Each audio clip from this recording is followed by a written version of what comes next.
Kuya Waray at sa lahat ng mga DDS na nagsasabi na nagkakabayaran sa mga rally sa impeachment ni VP Sara, mahiya naman kayo.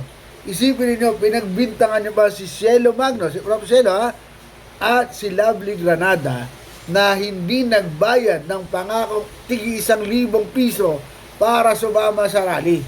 Yung dalawang kupal na ito, putang ina, ayon sa mga bata, hindi daw lahat sila nabigyan ng bayad. Nag-aya kayo ng rally, naghakot kayo ng rally, kasi may mga pangako kayo. Nabibigyan nyo yung mga bata ng 1,000. Alam niyo ang problema sa inyo mga DDS, ha?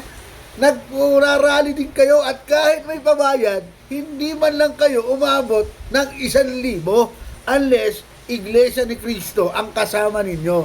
Kasi yung 32 million kununin nyo, hindi nyo ma-produce sapagkat yan yata ay galing sa Pandaraya sa Comelec. Di ba? Huwag kayo mag-imbento ng kwento. Wala kami natatanggap na kahit isang kusing. Maliban na lang doon sa mga palibreng tinabay, libreng pagkain. So pasalamat kami doon. Pero yung atin kami ng rally, dahil may bayad, hindi kami yon. Baka kayo yon, mga DDS. Diyos ko kayo. Pigahin ko. Kada yun, mga kabon.